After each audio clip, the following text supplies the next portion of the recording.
Do you remember the meals that showed up on every family table in the 1960s? The ones built from cans, leftovers, and a little kitchen magic, yet somehow managed to feed a whole household with ease. These weren't gourmet creations, but cheap-filling staples that carried families through busy weeks and lean times alike. Let's take a trip back and rediscover 30 of the dishes every 1960s family knew by heart. Creamed chipped beef on toast. There's a certain poetry in the way this dish walks the line between humble survival food and nostalgic comfort. Creamed chipped beef on toast, sometimes affectionately or not so affectionately, known as SOS, stuff on a shingle. Creamed chipped beef on toast, sometimes called SOS, was a staple in countless 1960s kitchens. Its origins stretch back further, to military mess halls where it filled bellies cheaply and efficiently. But by the mid-century, it had found a permanent place in the weekly rotation of the American family table. The ingredients were disarmingly simple: a jar of dried beef from the grocery store, a little butter or margarine, flour, milk, and a pinch of black pepper. That's it. No secret spices, no artisan loaf. Families didn't need much because the magic came in the transformation. The butter melted, the flour whisked in until it turned nutty, the milk slowly poured to become a thick white gravy. Then came the beef, salty, papery ribbons that bloomed in the cream. Ladled over toast, the result was filling, salty, and strangely satisfying, the kind of meal that seemed to hug you from the inside out. For children, this was often the meal eaten before running outside to play barefoot in the yard. For parents, it was one more way to stretch a budget without anyone going hungry. It carried with it the quiet wisdom of making do. A jar of dried beef could last weeks, and the sauce required pantry basics already on hand. Looking back from today's age of avocado toast and $18 brunch plates, chipped beef feels almost rebellious in its plainness. It doesn't need reinvention or a TikTok hack. It was, and still is, food with a purpose: to feed families with dignity, warmth, and a touch of salty humor. And maybe, just maybe, that's enough. Powdered eggs and Spam scramble. If the 1960s had a breakfast that summed up both resilience and ingenuity, it was the powdered eggs and Spam scramble. I'm gonna make some spam-boiled eggs. So let's walk this way. It wasn't glamorous, no diner sizzle with fresh eggs cracked on a griddle, but it was reliable. Powdered eggs, a holdover from wartime rationing, were still a common pantry item for families who needed a shelf-stable protein that wouldn't spoil in the icebox. Add in a can of Spam, that pink, salty brick of mystery meat, beloved and mocked in equal measure, and you had yourself a hot breakfast that could fuel kids through school and parents through long work days. The preparation was straightforward. Powdered eggs were whisked into life with a splash of water or milk, transforming into something resembling the real thing if you didn't think too hard about it. Spam, cubed into little golden brown nuggets after a quick fry in a skillet, carried most of the flavor load. Mix the two together, stir until set, and maybe sprinkle a little black pepper on top if you were feeling fancy. Served with toast or leftover biscuits, it was filling, cheap, and surprisingly satisfying in its salty, savory way. There's a nostalgia to this dish that sneaks up on you. Grandparents will still talk about mornings when the kitchen smelled like sizzling Spam, the sound of a spatula scraping a cast iron skillet carrying through the house. For many families, it wasn't just breakfast. It was togetherness before the day scattered everyone out into the world. Seen through today's lens of farm-fresh eggs and artisanal bacon, the powdered egg and Spam scramble feels almost ironic, like something a hip brunch spot might try to rebrand with microgreens. But in its time, it was nothing more than practical magic, shelf-stable, affordable, and proof that a good meal doesn't need to be fancy to matter. Cornmeal mush with syrup or butter. Cornmeal mush was one of those quiet, dependable breakfasts that lingered in the background of 1960s kitchens.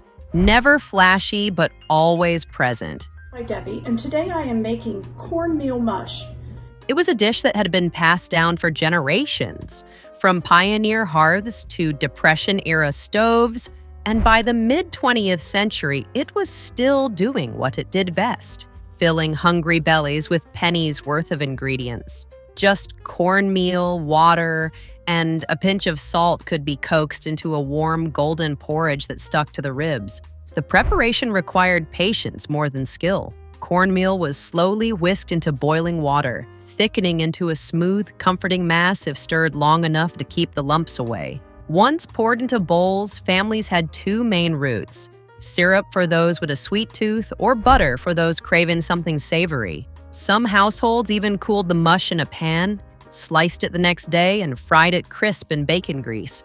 In either form, it was a reminder of how little could be stretched into something sustaining. For children, cornmeal mush meant mornings of sticky fingers and full stomachs before school. For parents, it was the reassurance that there would be no wasted food, no complaints about hunger, and no dent in the grocery budget. It had the kind of staying power that made you forget you were eating something so simple. Today, when breakfast often means protein bars on the go or overpriced lattes, cornmeal mush feels almost radical in its thriftiness. It doesn't pretend to be anything but what it is. Yet dressed with syrup or dotted with melting butter, it manages to taste like comfort itself. It was the food of survival, yes, but also of care, an edible hug before the day began. Homemade biscuits with white gravy. Few dishes capture the spirit of 1960s home, cooking like a plate of homemade biscuits smothered in white gravy. It was a meal that lived in the space between necessity and indulgence. Made buttermilk biscuits and sausage gravy. It's good. Hearty enough to carry a family through a long day, yet cheap enough to make regularly without worry.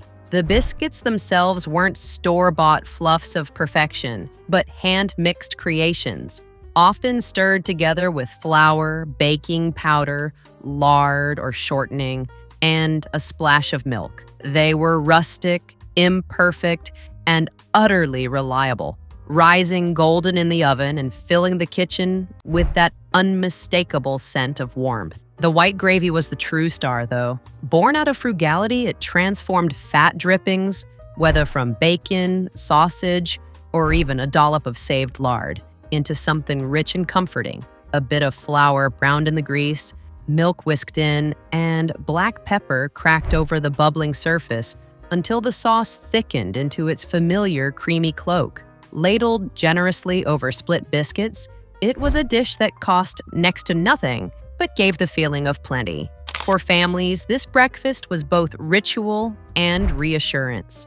Parents found comfort in knowing they could stretch a little fat and flour into a meal that felt abundant. Kids remembered the steam rising off the gravy, the way the biscuits soaked it up like sponges, and the satisfied silence around the table when everyone was too busy eating to talk. Today, in an age where brunch often comes with mimosas and hashtags, biscuits and gravy retain a kind of stubborn honesty. No reinvention necessary. It's a dish that doesn't care about presentation. It cares about people leaving the table full and content. In its buttery, peppery simplicity, it whispers of kitchens, where love was measured not in money, but in meals shared. Quaker oats with brown sugar and raisins. There's something almost timeless about a steaming bowl of Quaker oats, the kind that sat on countless kitchen tables in the 1960s. Before overnight oats became a Pinterest trend and before breakfast came in microwavable cups, there was just the familiar cardboard cylinder with the smiling Quaker man promising warmth and wholesomeness. For families watching their grocery budgets, oats were a godsend. Cheap, filling, and endlessly adaptable. Add a scoop of brown sugar and a handful of raisins, and suddenly plain porridge transformed into something that felt like a treat. The ritual of making it was as simple as it was steadying. Water or milk was brought to a gentle simmer.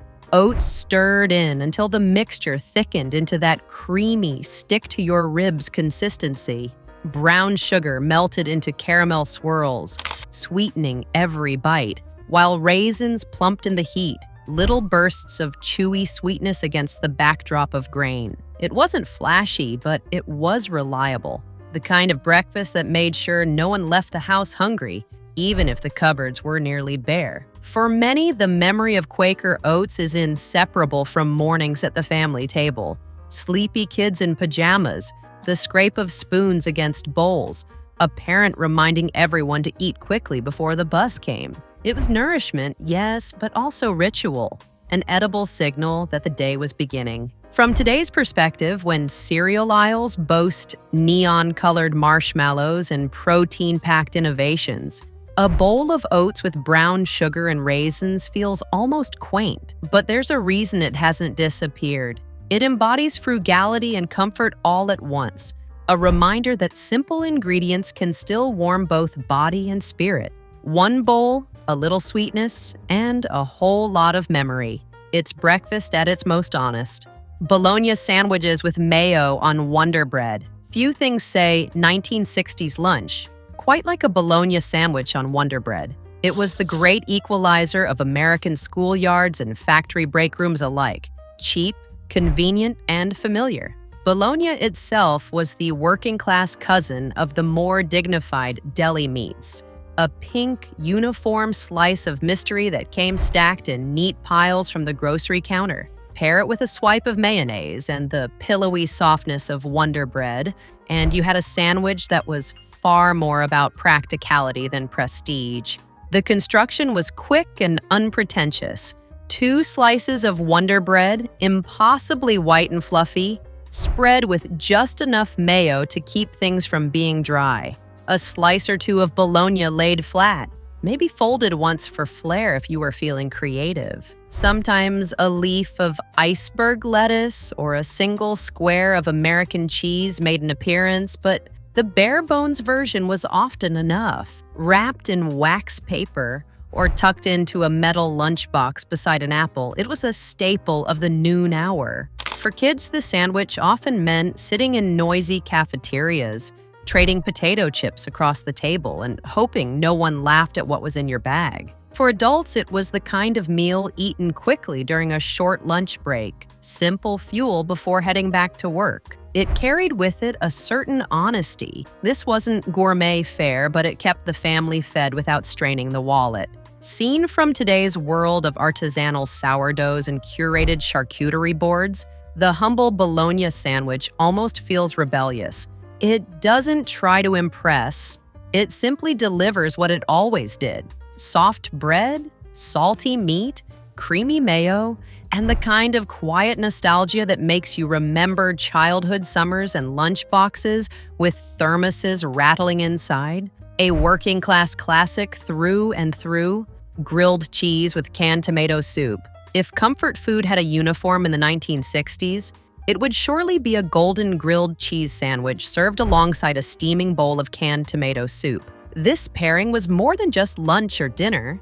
It was the edible equivalent of a warm blanket, the kind of meal that soothed after a long day at school or a cold walk home from work. In an era where frugality reigned but families still craved moments of indulgence, this simple duo struck the perfect balance.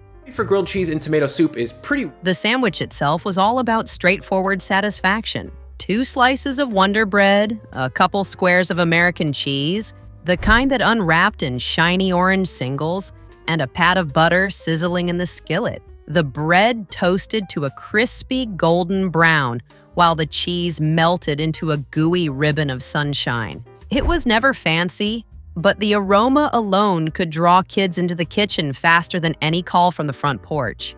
Meanwhile, the tomato soup came straight from the pantry, a familiar red and white Campbell's can emptied into a pot and thinned with water, or if someone was feeling extravagant, milk. Its smooth, tangy sweetness made the perfect backdrop for dunking triangles of grilled cheese, the bread soaking up the soup while the melted cheese oozed at the edges.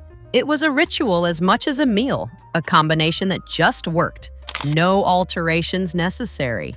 Looking back now, it's easy to see why this pairing endured. Today's food world prizes elaborate pairings and exotic ingredients, yet few of them achieve the cozy alchemy of grilled cheese and tomato soup. It wasn't just food. It was a promise that no matter how lean the budget, families could still gather around the table and feel, if only for a moment, abundantly cared for. Peanut butter and banana sandwiches. There's a certain charm in the simplicity of a peanut butter and banana sandwich, the kind of meal that was as common in 1960s kitchens as a glass of milk or a box of cornflakes. It was a pairing that made perfect sense.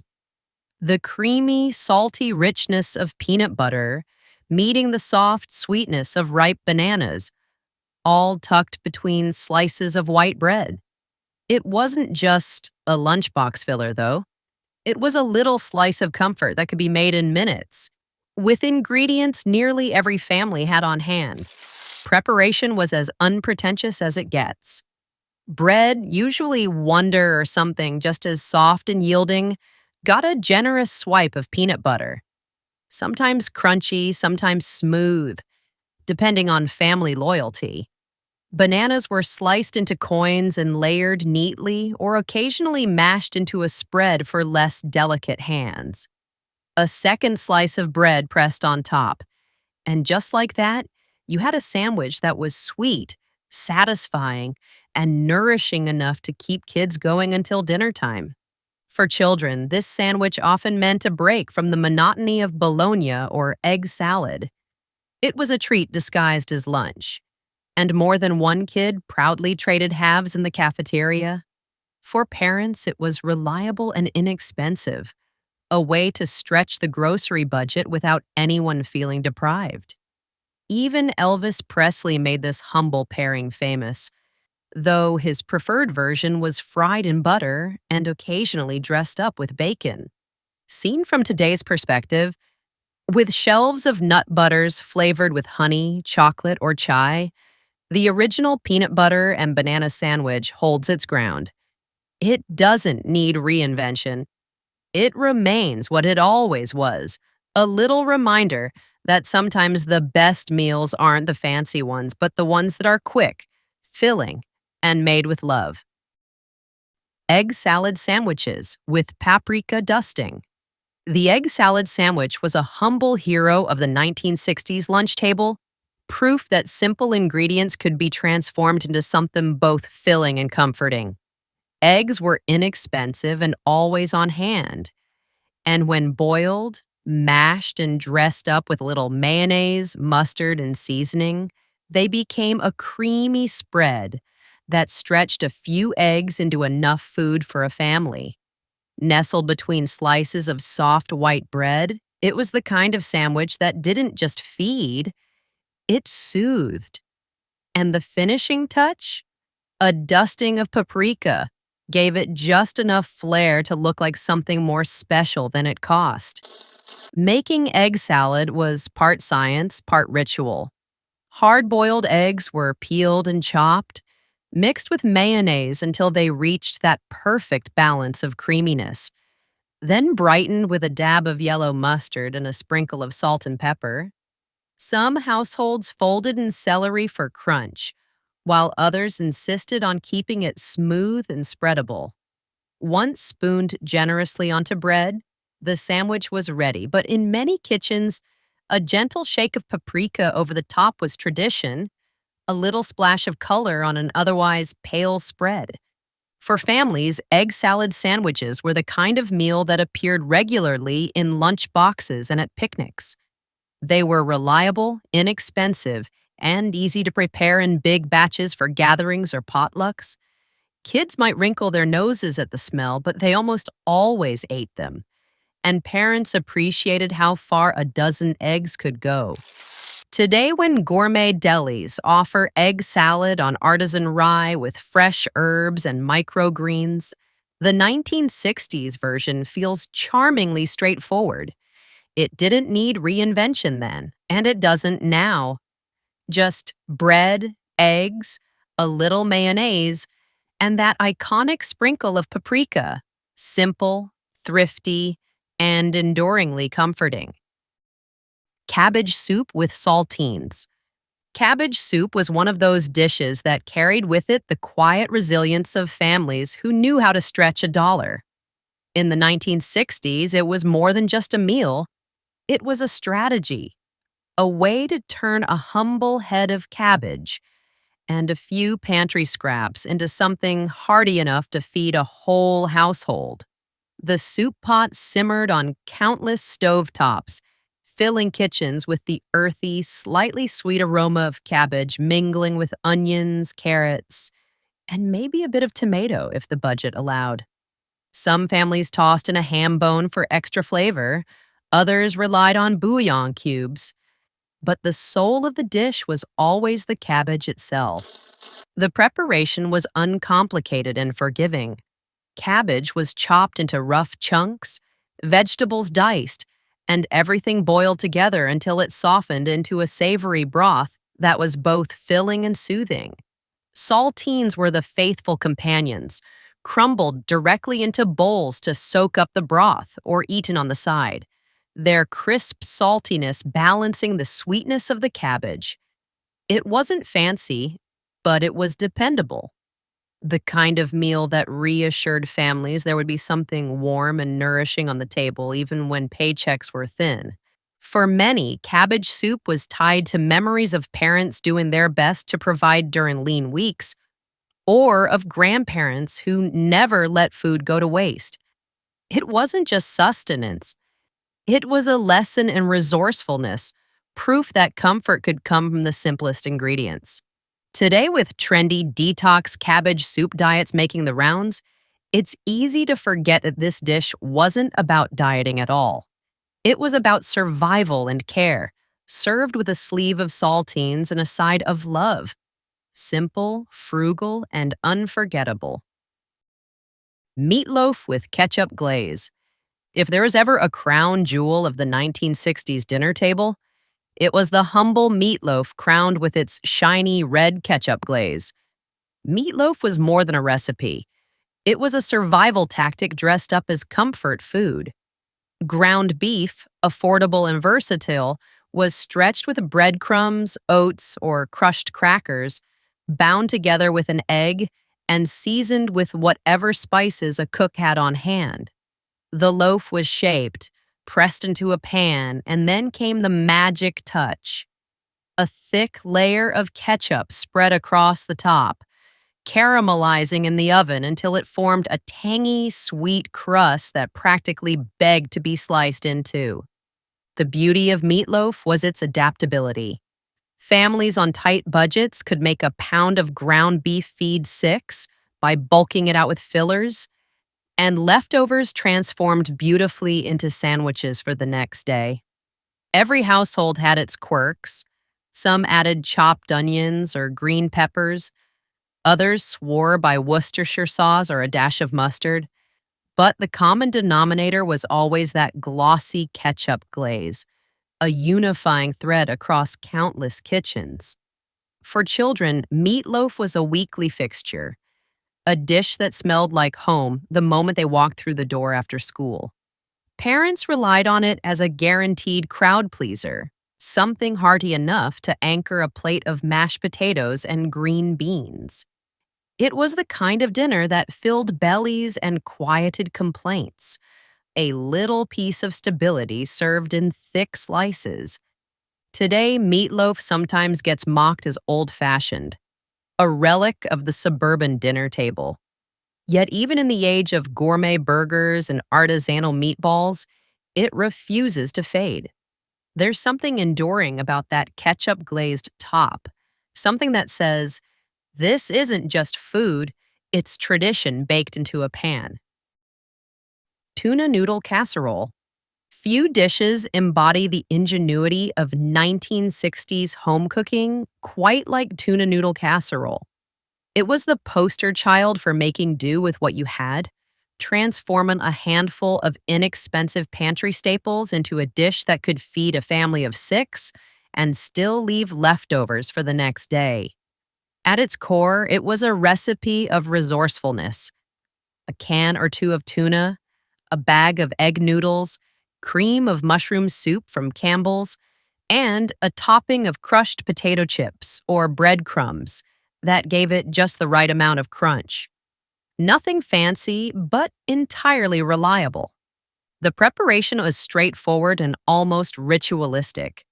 Noodles were boiled until tender, the tuna flaked into the creamy soup base, and everything folded together into a bubbling casserole that filled the house with its savory aroma. Once sprinkled with its crunchy topping and baked until golden, it emerged from the oven looking far more impressive than its humble ingredients suggested. It was a dish that celebrated thrift while still giving families the sense they were eating something special. For children, tuna noodle casserole often meant weeknight comfort, eaten in mismatched bowls while watching television or finishing homework. For parents, it was a lifesaver, the kind of meal you could make quickly without breaking the bank. Leftovers reheated well, making it as practical as it was filling. It was the perfect example of how frugality and care could coexist on the same plate. From today's perspective, where tuna poke bowls and artisanal seafood pastas dominate Instagram feeds, the humble tuna noodle casserole might seem dated. Yet its endurance says otherwise. It's not just food, it's memory baked in Pyrex. The quiet reminder that comfort doesn't come from complexity, but from the familiar flavors that stretch a dollar and warm a family. Sloppy Joes on hamburger buns. The Sloppy Joe was the kind of dinner that captured the heart of 1960s family cooking. Quick, cheap, messy, and beloved by kids who didn't care if half of it dripped down their chins. At its core, it was a marvel of simplicity. Ground beef browned in a skillet, onions sautéed for flavor, and a sauce built from ketchup, tomato paste, or whatever condiments lived in the fridge. Sweet, tangy, and just a little smoky, it transformed humble ingredients into a filling meal that didn't take more than 20 minutes to pull together. Spoon it onto a soft hamburger bun, and you had a dinner that felt indulgent, even though it was anything but. For parents, Sloppy Joes were a lifesaver on busy weeknights. They stretched a pound of beef with sauce so no one left the table hungry, and cleanup was mercifully simple. Just one skillet and a few stained napkins. For kids, they were pure fun. The very name gave permission to abandon manners, to laugh at the mess and embrace the chaos of eating. It was the rare dinner where being tidy didn't matter, and that made it special. Every household had its own version. Some swore by a can of Manwich mix, while others insisted on homemade sauce with brown sugar and Worcestershire. A few creative cooks even added green peppers or chili powder. But the essence never changed.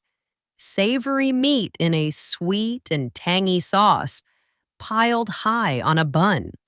Looking back from today, when burgers are stacked like architectural feats and sauces come with exotic names, the Sloppy Joe feels refreshingly honest.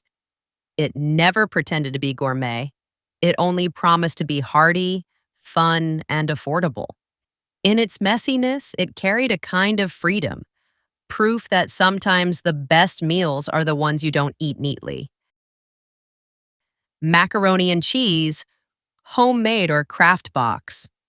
In the 1960s, macaroni and cheese stood as both a comfort food and a weeknight hero, bridging the gap between scratch cooking and the convenience of modern food innovation.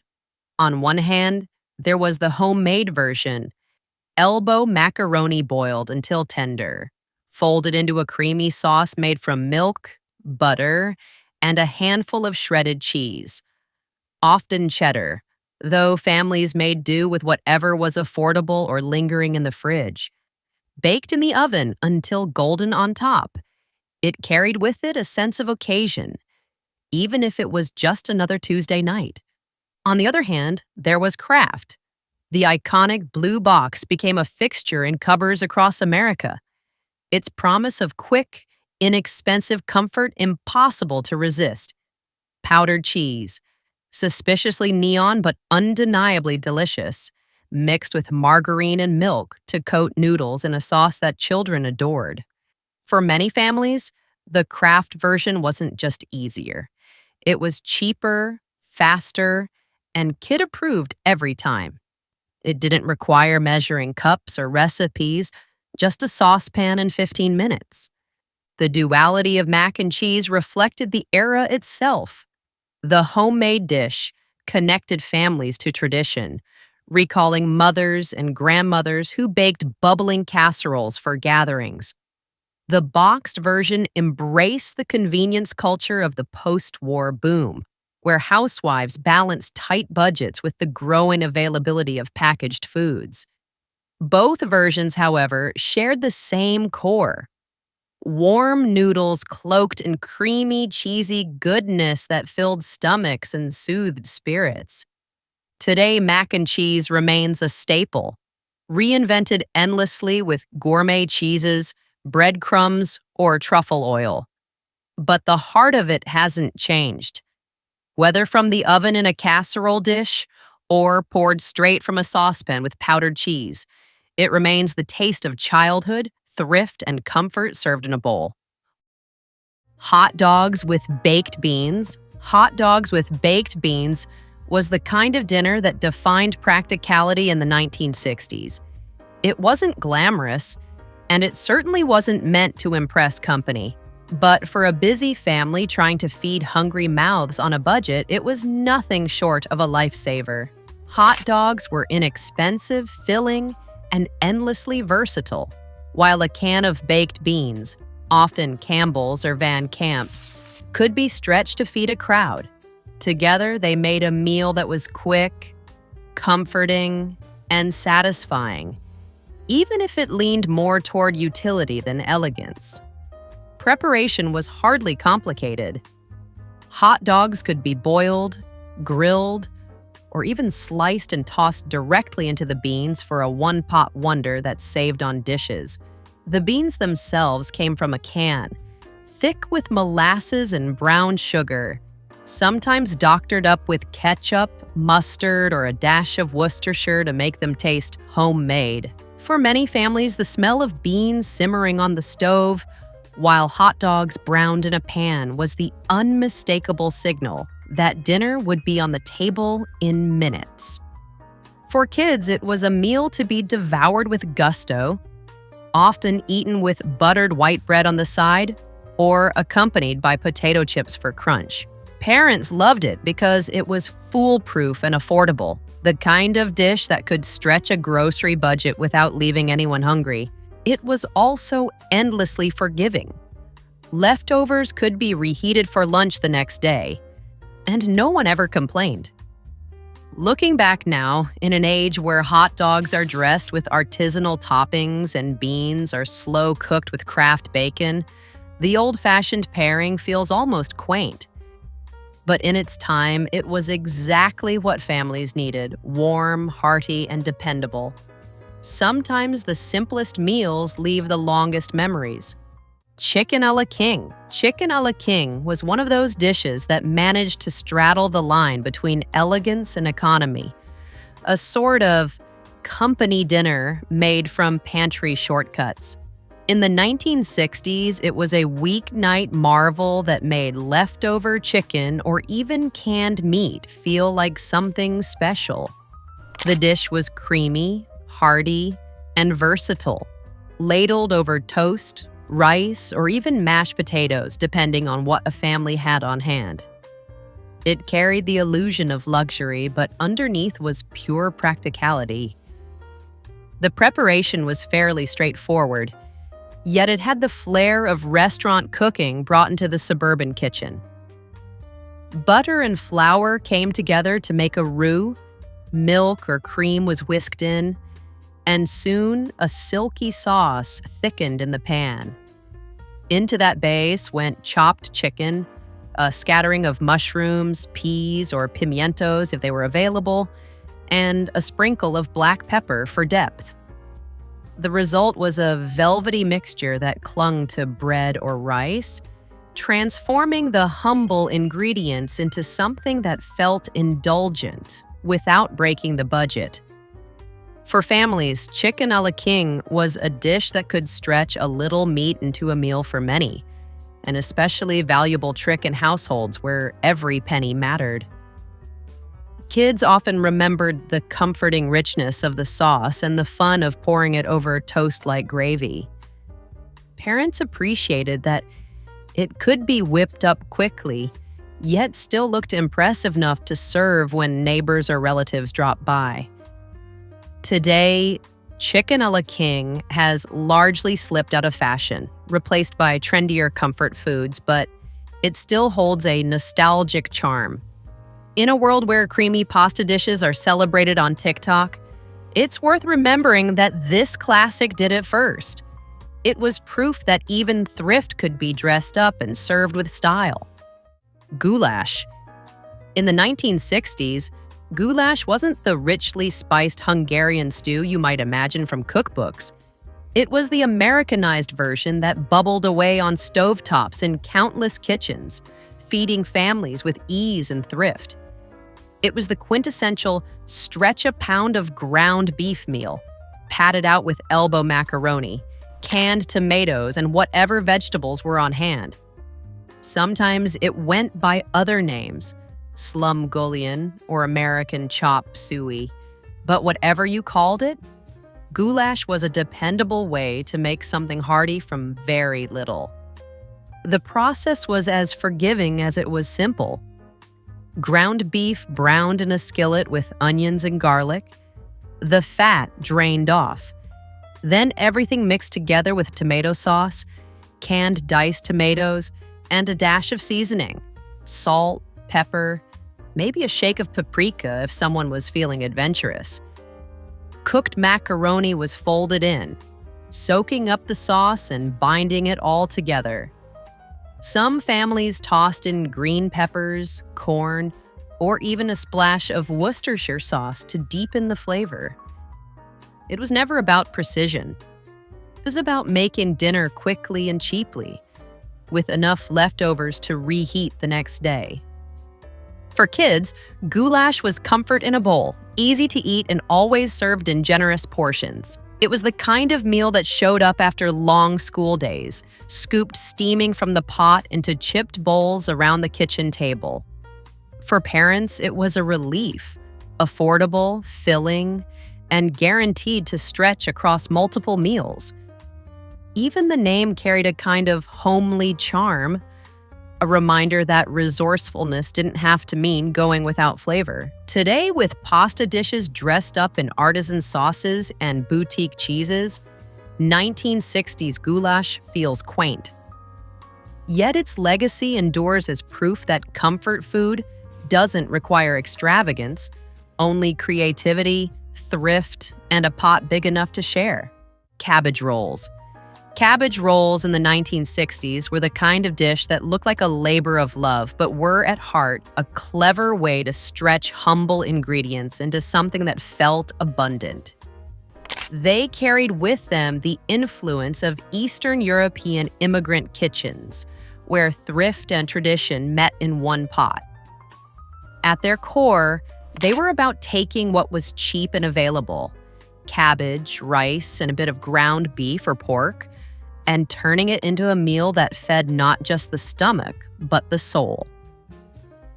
The process began with a large head of cabbage, its leaves carefully peeled away after being softened in boiling water.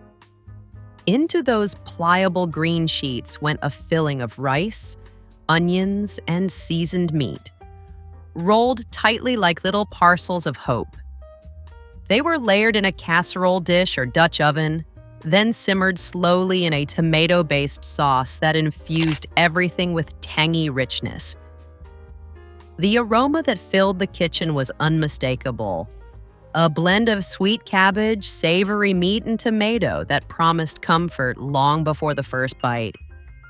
For families, cabbage rolls were often a Sunday dinner, when there was just enough time to fuss over something a bit more involved. Children sometimes wrinkled their noses at the idea of eating cabbage, but inevitably gave in once the sauce and filling worked their magic. Parents prized the dish for its economy, making a small amount of meat go much further than it might otherwise. Leftovers reheated beautifully, often tasting even better the next day as the flavors mingled.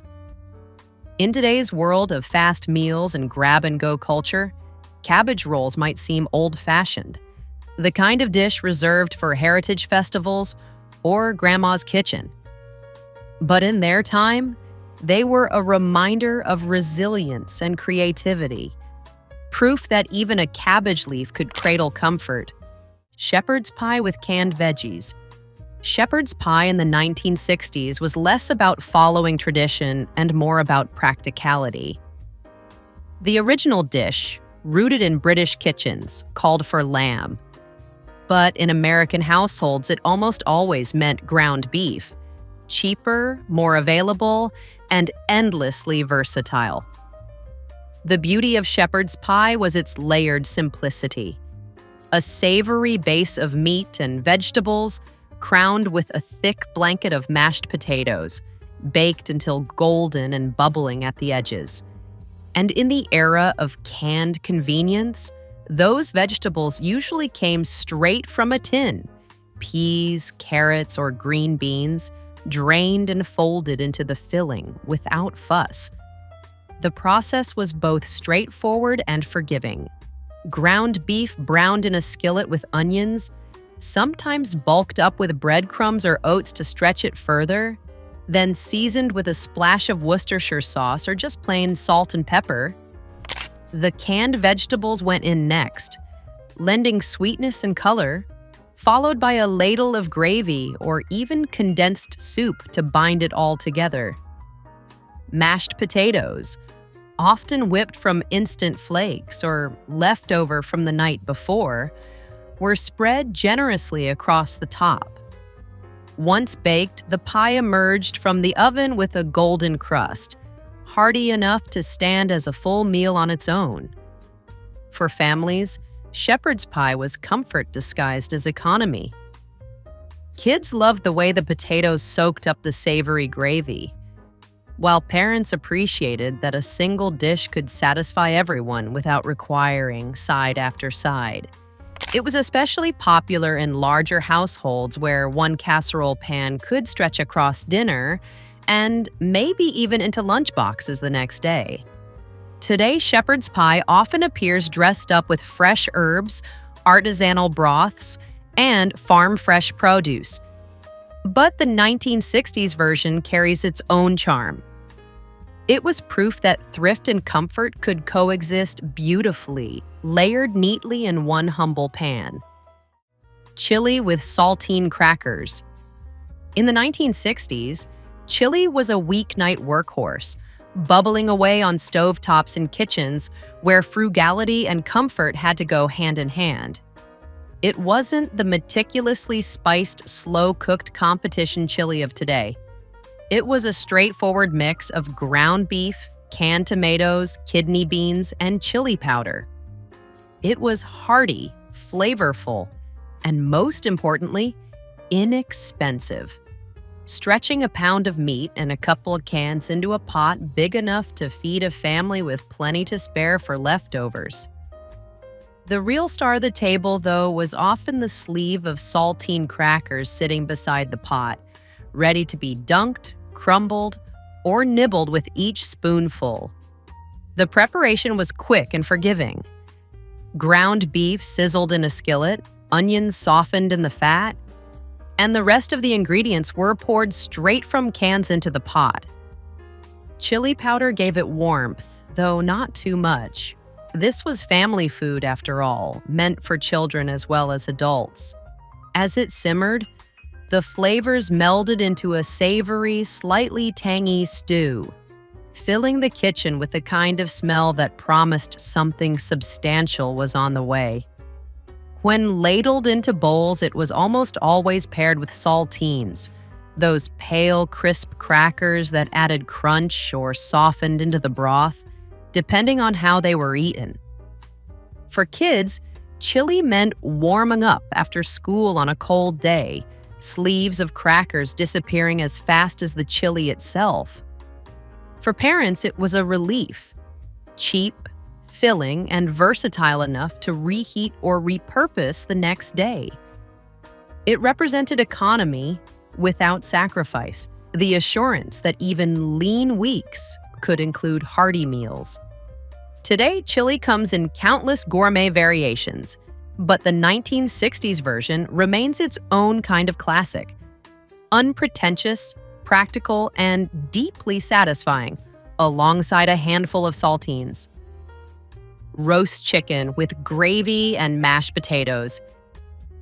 If there was one meal that could turn an ordinary Sunday into an occasion, in the 1960s, it was roast chicken with gravy and mashed potatoes.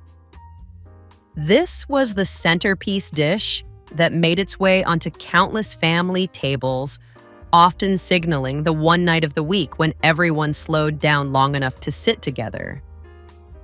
Chicken was still affordable compared to beef or pork, and a whole bird could be stretched cleverly. Breast meat carved for dinner, drumsticks handed to eager kids, and leftovers turned into sandwiches or casseroles the next day. It was practical, yes, but it also carried a sense of ritual that elevated it beyond the weekday grind.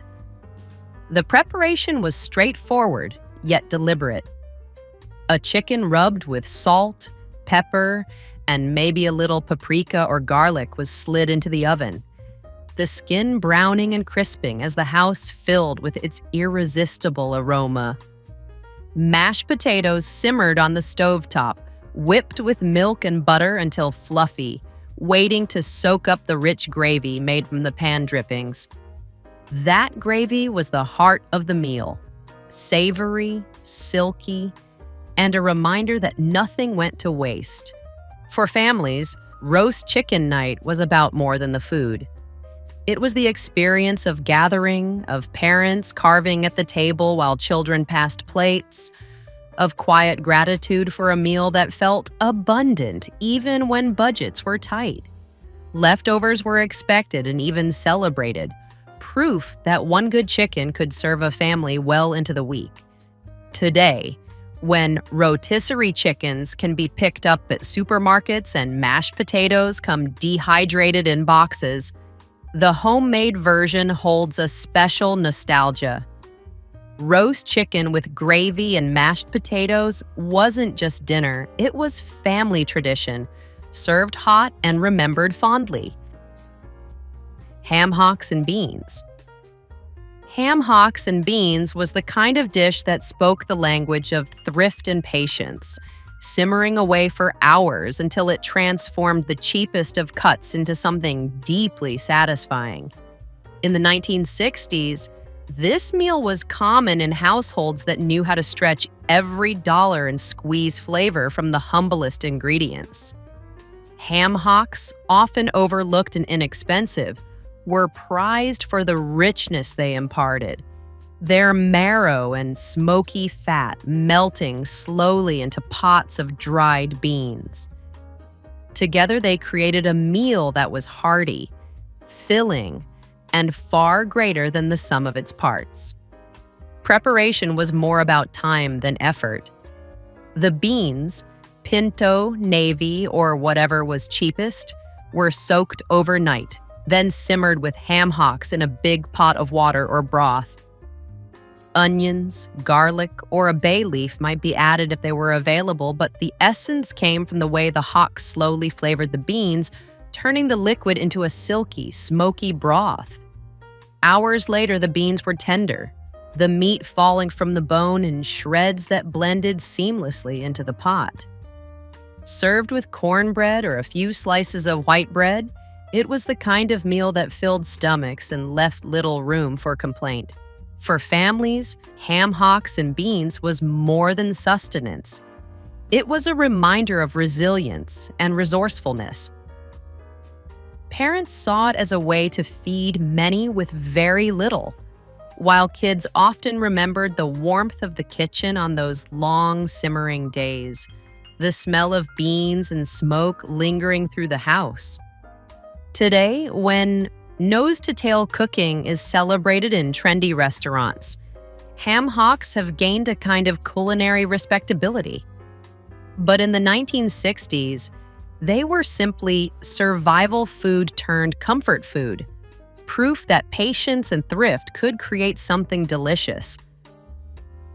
Fried bologna steaks with potatoes. In the 1960s, fried bologna steaks with potatoes was the kind of dinner that made the most out of simple, inexpensive ingredients while still feeling hearty and indulgent. Bologna was a staple in nearly every refrigerator, cheap by the pound and versatile enough to find its way into sandwiches, school lunches, and skillet suppers. When sliced thick and fried, it transformed into something almost resembling a cut of meat. A working-class steak that browned and curled in the pan, giving off a savory aroma that could fill the kitchen in minutes. Paired with potatoes, another budget hero, it became a meal that was more than just filling. It was comforting. The process was quick and uncomplicated. Bologna slices, cut thicker than sandwich style, were tossed into a hot skillet, sizzling in butter or a little saved bacon grease. The edges crisped and curled as the centers took on a golden brown sear. Potatoes, diced or thinly sliced, were fried alongside them, soaking up flavor from the fat while turning crisp on the outside and tender within. Some families kept it plain with just salt and pepper, while others dressed it up with onions or a splash of ketchup on the side. However it was served, the combination delivered both satisfaction and thrift. For children, fried bologna steaks with potatoes were often remembered as a treat, something that broke the monotony of casseroles and stews. For parents, it was a relief. Quick to prepare, inexpensive, and guaranteed to leave everyone full. It was proof that you didn't need prime cuts or elaborate recipes to put smiles around the table. Today, in an age of gourmet charcuterie boards and high-end deli meats, fried bologna feels almost nostalgic in its honesty. Back then, it wasn't ironic or trendy. It was simply dinner, made with care from what was on hand. Jell-O salad with marshmallows and fruit cocktail. Few dishes capture the whimsical spirit of 1960s kitchens quite like Jell-O salad with marshmallows and fruit cocktail. Equal parts dessert and side dish, it was as much a staple at family dinners and potlucks as mashed potatoes or green beans. Brightly colored and impossibly wobbly, it reflected the decade's fascination with convenience foods and a touch of kitschy creativity. Jell-O, after all, was cheap, shelf-stable, and endlessly versatile. And when combined with canned fruit and mini marshmallows, it transformed into something that felt festive without requiring much effort. The preparation was as simple as it was playful. A box of powdered gelatin, often lime or strawberry, was dissolved in hot water, cooled slightly, and then poured over a can of fruit cocktail, those syrupy peaches, pears, and cherries suspended like jewels. Mini marshmallows were folded in, sometimes with whipped topping or cottage cheese, to create a creamy pastel concoction. The dish was then chilled until firm, unmolded if someone was ambitious, or scooped straight from a Pyrex bowl if practicality won out. For children, Jell-O salad was magic on a plate. It jiggled, it sparkled, and it was sweet enough to feel like dessert, even when it appeared alongside roast chicken. Parents loved it because it was inexpensive, easy to prepare, and guaranteed to delight at church socials or neighborhood gatherings. It was a dish that wore many hats: a salad in name, a dessert in spirit, and a conversation starter in every form. Today, Jell-O salads are often remembered with a mix of nostalgia and amusement, relics of a time when canned goods and convenience ruled the kitchen. But beneath the kitsch was something sincere, a dish meant to bring joy, color, and a little sweetness to the table, wobbling proudly in its own retro charm. Casserole Supreme. Casserole Supreme was less a recipe and more a philosophy, the 1960s answer to the eternal question of how to turn whatever odds and ends were left in the fridge into something that looked like a meal. It was the pinnacle of open the pantry and make do, a dish that could include anything from leftover chicken to canned tuna, from peas to green beans, all bound together with the decade's most reliable kitchen companion, cream of mushroom soup. Topped with breadcrumbs, potato chips, or even crumbled crackers, it emerged from the oven, golden and bubbling, its name lending a touch of grandeur to what was, in truth, a celebration of scraps. The process was blissfully forgiving. A protein, whatever was available, was folded into a mixture of noodles or rice, vegetables, and that inevitable condensed soup base. Milk or a splash of broth might be added to stretch it further, and the whole thing was poured into a casserole dish. A crunchy topping was the finishing flourish, giving texture to an otherwise creamy concoction. Baked until hot through and crisp on top, it became a hearty meal that could easily feed a family with leftovers to spare. For parents, Casserole Supreme was a lifesaver, a way to avoid waste while keeping everyone full. For kids, it was simply dinner, sometimes greeted with excitement if the topping was potato chips, sometimes with skepticism if the vegetables loomed too large. But it carried with it the comfort of familiarity, a dish that showed up on countless weeknights, dependable as ever. Today, in a food culture obsessed with precision and presentation, the freewheeling nature of Casserole Supreme feels almost rebellious. It wasn't about gourmet standards. It was about resilience, resourcefulness, and the ability to turn nothing into something worthy of the table. Rice pudding with cinnamon. Rice pudding with cinnamon was the quiet comfort food of the 1960s, the sort of dish that often appeared at the end of a week when there wasn't much left in the pantry, but families still wanted something sweet. It was born of thrift, stretching leftover rice into a dessert that felt indulgent without requiring anything exotic or expensive. With milk, sugar, and a sprinkle of cinnamon, it transformed from plain starch into a creamy, fragrant bowl of reassurance. A reminder that even the simplest foods could carry warmth and meaning. The process was as gentle as the dish itself. Cooked rice was simmered slowly in milk until the grains softened and swelled, absorbing the sweetness of sugar and the richness of a beaten egg or two whisked in for body.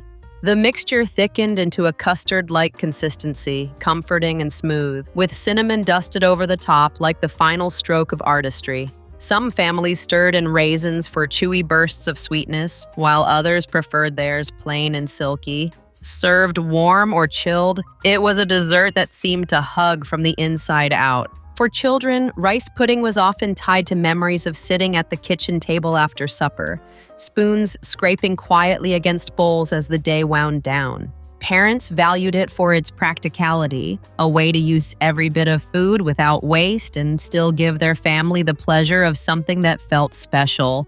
It was never extravagant, but it was always welcome. Today, when desserts are often elaborate creations piled high with frostings or flavors, rice pudding remains a nostalgic favorite. Its simplicity is its strength, a dish that whispers of home, of frugality turned into comfort, and of the timeless magic found in a dash of cinnamon over something humble.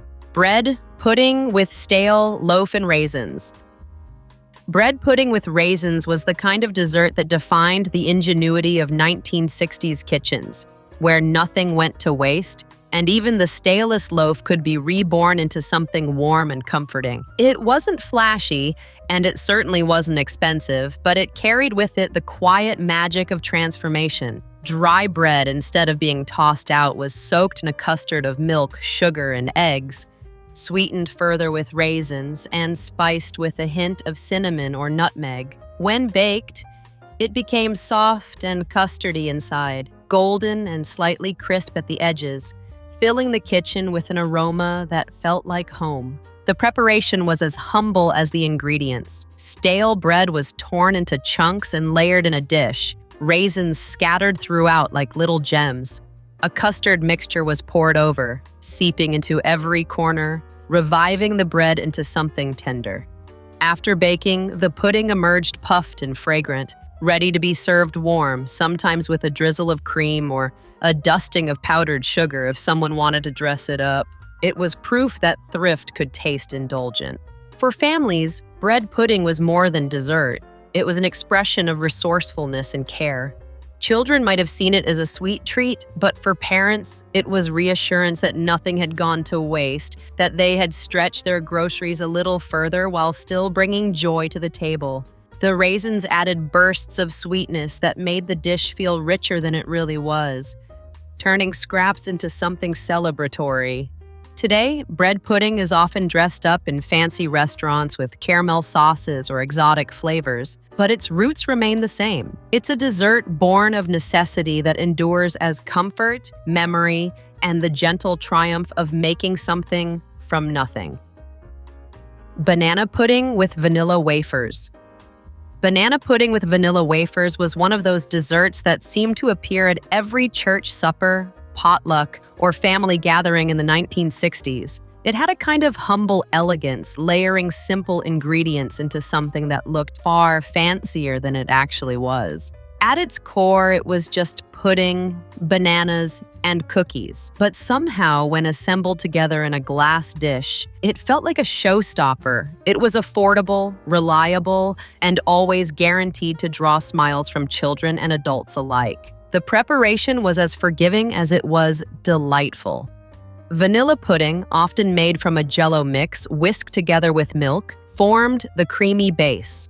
Slices of ripe bananas were layered between spoonfuls of pudding, with vanilla wafers nestled in like edible tiles. The cookies softened slightly as the pudding set, creating that tender, cake-like texture people still remember fondly. Some home cooks went the extra mile and topped the dish with meringue or whipped cream, browning it gently in the oven for a touch of drama, but even the simplest version was enough to win over a crowd. For children, banana pudding was a dessert that felt like magic, the kind they'd sneak into the fridge to steal a spoonful of before dinner. For parents, it was a blessing, inexpensive, quick to make, and impressive enough to serve to guests.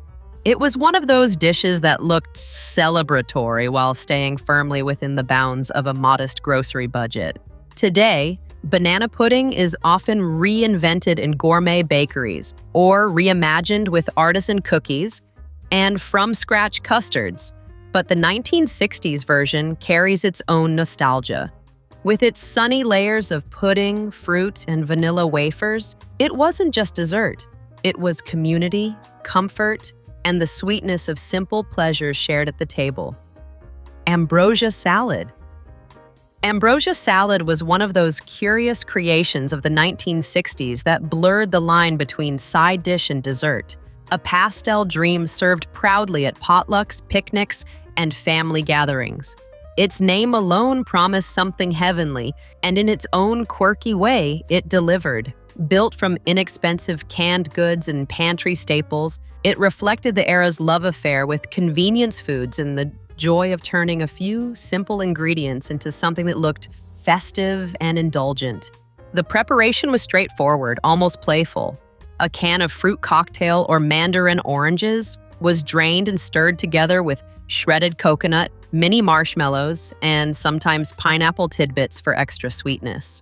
The binding agent was often a generous dollop of whipped topping or sour cream, giving the salad its creamy texture and pastel hue.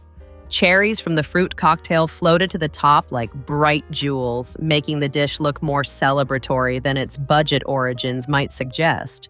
For families, ambrosia salad carried a special kind of nostalgia. Children loved the sweetness and the soft, chewy marshmallows, while parents appreciated how quickly it came together. It was the kind of dish that required no oven, no complicated instructions, just a bowl, a spoon, and a few inexpensive ingredients. Served alongside roasted meats or lined up on the buffet table, it brought a splash of color and sweetness to otherwise ordinary meals. Today, ambrosia salad is often remembered with a mixture of affection and amusement. It's retro kitsch, as much a part of its charm as its flavor. While modern food trends might scoff at marshmallows in a salad, the dish remains a snapshot of mid-century ingenuity. It was never about sophistication. It was about joy, abundance, and the simple pleasure of watching a table light up when it appeared. Chocolate pudding from a box. In the 1960s, chocolate pudding from a box was more than just dessert. It was a minor miracle of modern convenience. At a time when families were leaning heavily into packaged foods, pudding mixes like Jell-O or Royal became staples of the pantry. With just a packet of powder, some milk, and a whisk, you could conjure up a smooth, chocolatey treat that felt indulgent, even when budgets were tight. It was quick, foolproof, and most importantly, affordable, which made it a fixture in countless homes. The preparation itself carried a small sense of ceremony. Milk was poured into a saucepan, the contents of the box whisked in until the mixture thickened to a glossy sheen. For families with less time or more faith in instant gratification, there was the newer instant version. Cold milk whisked with the powder until it magically transformed before your eyes. Poured into little glass dishes or Pyrex bowls, it was left to chill in the fridge, the weight almost as much a part of the memory as the first spoonful. Children adored it, scraping bowls clean and sneaking extra bites when no one was looking. Parents appreciated how easy it was to whip up after dinner, offering a dessert that felt homemade without requiring hours in the kitchen. It was also endlessly versatile, sometimes layered with whipped cream, topped with sprinkles, or even used in trifles for gatherings. Yet at its heart, it was about simplicity, chocolate, creamy, and sweet enough to make everyone happy. Today, when chocolate desserts often arrive draped in ganache or infused with espresso, the humble boxed pudding remains a nostalgic classic. It may not be fancy, but it carries with it the memory of childhood kitchens, refrigerator doors opening eagerly, and the sweet satisfaction of something made in minutes. And there you have it. 30 cheap but unforgettable meals that kept 1960s families fed, happy, and together around the table. Simple ingredients, plenty of creativity, and a whole lot of heart made these dishes more than just food. They were memories in the making. If you enjoyed this trip down kitchen memory lane, don't forget to give the video a like, share it with someone who loves a little nostalgia, and hit subscribe for more stories and recipes from the past.